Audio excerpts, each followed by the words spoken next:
Hello dear students, welcome back to Sujit academy. আজকে আমাদের সঙ্গে আছে দেবকুমার পাল। দেবকুমার পাল, তুমি কোন ব্যাচে ছিলে আমাদের, আর তোমার কি রকম র্যাঙ্ক এসছে একটু যদি বলো। আমি WBJE প্রপার ব্যাচে ছিলাম অফলাইন অ্যান্ড মাই র্যাঙ্ক ওয়াজ 3818 3818, আর তোমার মার্কস কত? 65.25। ওকে, তোমার যেটা লাস্ট প্রিভিয়াস যেটা বোর্ড টাইমে ছিল, তোমার স্কুল কোথা থেকে ছিল, বাড়ি কোথায়? আমি যোধপুর পার্ক বয়েজ থেকে পড়েছি। যাদবপুরেই বাড়ি। হ্যাঁ, তোমার ওই বোর্ড লেভেলে যখন তুমি পড়াশোনা করেছিলে, তো ওই অবস্থায় র্যাঙ্ক কত এসেছিল? লাস্ট ইয়ার বোর্ডের সাথে আমার র্যাঙ্ক এসেছিল অ্যারাউন্ড 15K মতন। 15,000 মতো, তখন মার্কস অলমোস্ট।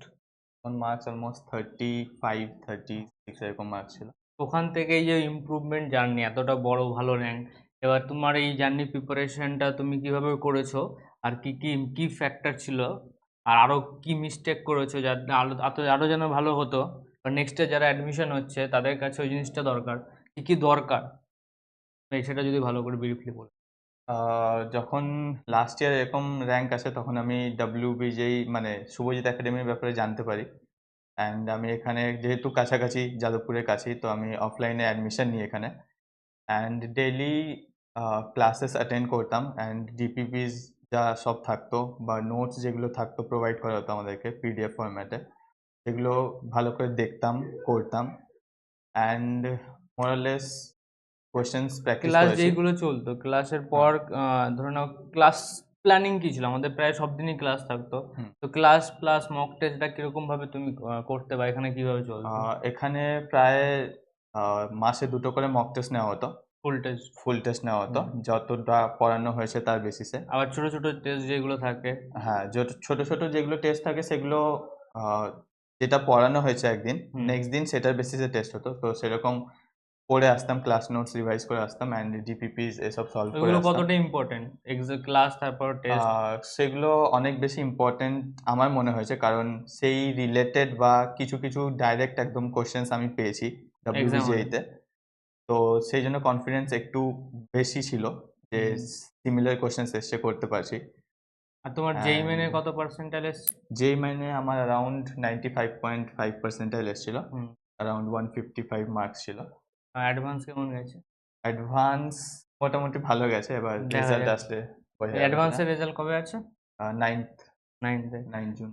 আচ্ছা, এবার তোমার এই যে নেক্সট যখন এক্সাম এক্সপিরিয়েন্স, এক্সামের দিন কি হয়েছিল? আর তুমি তো মোটামুটি মোরালে ভালোই প্রিপারেশন করেছো, যে আরো যদি ভালো হলো না কেন, আর ধরে নাও আরো তোমার প্ল্যানিং ছিল যে আরো ভালো মার্কস আসুক, তো কি মিস্টেক হয়েছে যদি তাদের বলে দাও, যারা নেক্সট ইয়ার আছে তারা যদি ওই মিস্টেকটা না করে, যদি থেকে থাকে কোনো মিস্টেক। অ্যাকচুয়ালি এক্সাম হলে একটু আমার কনফিউজড হয়ে গেছিলাম আর কি বেসিক্যালি। তো কিরকম কনফিউজ ছিলে মোটামুটি এক্সামে? কি একটা হয়েছিল যে এক্সাম টেম্পারমেন্ট যেটা হয়, অনেক এক্সাম হ্যাঁ, প্রেশার হ্যান্ডেল করতে হয় না? হ্যাঁ, ম্যাথস আমার মোটামুটি ঠিকঠাক গেছিল, বাট কেমিস্ট্রি আমার প্রথম থেকে একটু উইক, আর কোয়েশ্চেন্স গুলোও করতে আমার অসুবিধা হয়েছে। আর আরেকটা ব্যাপার হয়েছে, যেটা ফিজিক্স আমার স্ট্রং সাবজেক্ট আমার মনে হয়, এবং আমি ফিজিক্সে মেন্সেও ঠিকঠাক মার্কস পেয়েছি।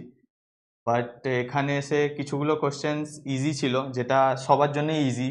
হুম। আর যে কোয়েশ্চেন্সগুলো হার্ড ছিল, যে টপিকগুলো আমি বেশি করে পড়ে গেছিলাম, সেগুলো আমার আরেকটু বেশি হার্ড লাগলো। তাই মানে জন্য আমি হয়নি মানে। সেগুলো আমি করতে পারিনি হুম। সেটা। আহ, আর যখন এক দুটো কোয়েশ্চেন সেরকম হচ্ছে না যেটা আমি পড়ে এসেছি, বাট তাও হচ্ছে না ডিফিকাল্টি লেভেলের জন্য, তাই জন্য মোটিভেশনটা একটু কোথাও না কোথাও ডাউন হয়ে গেছিল, যার জন্য আদারওয়াইজ। ডব্লিউবিজেই তুমি দিয়েছো, যেই মেনও দিয়েছো, হুম, ফিজিক্স পেপার দুটোর মধ্যে কোনটা টাফ লেগেছে? ফিজিক্স পেপার WBJE-তে অবভিয়াসলি বেশি টাফ লেগেছে।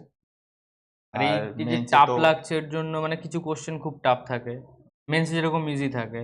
মেন্সের মেন্সে এক্সপিরিয়েন্স কত? মেন্সে তো পুরো ফর্মুলা বেসড কোশ্চেন হুম। ছিল, যেটা অ্যাটেম্প করতে কোনো সেরকম অসুবিধা হয়নি। ডব্লিউবিজেই ফিজিক্স পেপারটা তুমি বলছো যেই মেনের থেকে টাফ? যেই মেনের থেকে টাফ। কেন, এখানে কিরকম কোশ্চেন আছে? কারণ এখানে পুরোপুরি ফর্মুলা বেসড কোশ্চেন ছিল না, ফর্মুলা জানলেও সেটার অ্যাপ্লিকেশন অনেক ভালো করে জানতে হবে, আদারওয়াইজ তো একটু মুশকিল আছে। কনসেপচুয়ালি। খুবই কনসেপচুয়াল কোশ্চেন্স ছিল। হুম। মোটামুটি যত কটা ফর্মুলা বেসড কোশ্চেন ছিল সেটা মোটামুটি সবাই পেরেছে, সবার জন্য ইজি লেগেছে, বাট কনসেপচুয়াল কোশ্চেন্সগুলোতেই অনেকজন আটকে গেছে, বা আমিও আটকে গেছি সেই জায়গায়। তার মানে এটা হচ্ছে ধরে নাও কারো কোনো ফেভারিট সাবজেক্ট, মানে সামারি, মিস্টেকে সামারি আমি বলে দিচ্ছি, কারো কোনো তো ফেভারিট সাবজেক্ট যেটা, সে যেন সেই সাবজেক্টের উপর ভরসা করে না এক্সাম দিতে যায়। হ্যাঁ, তাকে ওভারঅল অবশ্যই। তিনটে সাবজেক্টকেই তিনটে পড়তে সাবজেক্টই হবে। ভালো করে পড়তে হবে। এক্সামের র্যাঙ্কের জন্য ওটাই দরকার, ইমোশন সাইডে রাখতে হবে। হ্যাঁ, আমাকে তিনটে সাবজেক্টকে প্রপার রেডি করতে হবে, বিকজ কেউ জানে না যে এক্সাম হলে কোন পেপারটা ইজি আসবে, কোনটা টাফ আসবে। হ্যাঁ।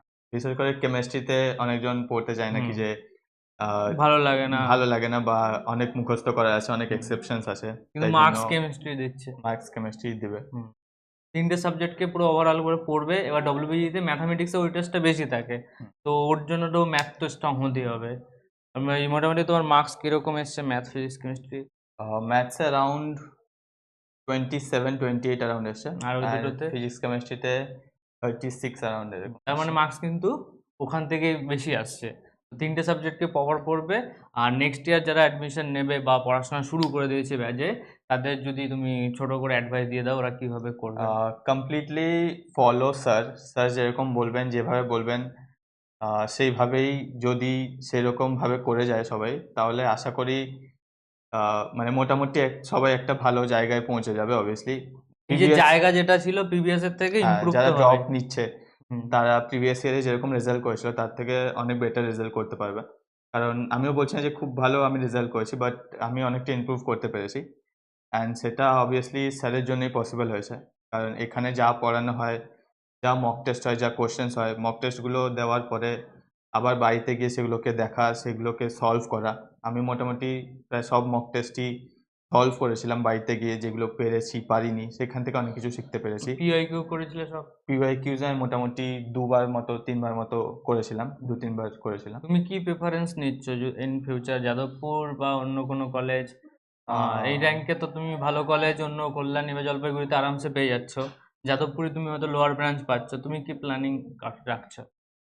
আমি ভাবছি যে যাদবপুরে যদি চান্স হয়, সে যদি লোয়ার ব্রাঞ্চও হয় সেরকম, তাও আমি নিতে চাইছি। কারণ একে তো বাড়ির কাছে হবে, আর হুম, প্লাস প্লেসমেন্ট পার্সেন্টেজও যদি কেউ দেখে প্রিভিয়াস ইয়ার্স এর, লোয়ার সেটা ব্রাঞ্চের লোয়ার পার্সেন্টেজ ব্রাঞ্চের ভালো। প্লেসমেন্ট পার্সেন্টেজও অনেক বেশি। কারণ ওর এই সবকটারই র্যাঙ্কে আমরা লাস্ট ইয়ারে যতটা দেখছি সিভিল হয়ে যাচ্ছে, সিভিল ডিপার্টমেন্ট হয়ে যাচ্ছে, বাকি যতগুলো ডিপার্টমেন্টে আবার দেখা যাক, যেটা হবে সেটাই তুমি নিতে চাইছো, তাই তো? হ্যাঁ, ওকে, তো এর পিছনে রিজন হচ্ছে এনভায়রনমেন্ট, হ্যাঁ, একটা তো যাদবপুর এনভায়রনমেন্ট আছে, এনভায়রনমেন্ট, প্লাস অনেক কোম্পানি, অনেক কোডিং কোম্পানি এরকম আছে যারা যারা ব্রাঞ্চ ডিপার্টমেন্ট দেখে দেখে না। না। সমস্ত যারা ওপেন ক্যাম্পাস হ্যাঁ, বলে ওপেন যেটাকে, ক্যাম্পাস যেটা ওপেন হয়, সবাই বসতে পারবে সব কোম্পানিতে। হ্যাঁ, সেরকম তো ঠিক আছে, ব্রাঞ্চ সবাই আছে। পড়াশোনা করো, all the best, tata, bye bye.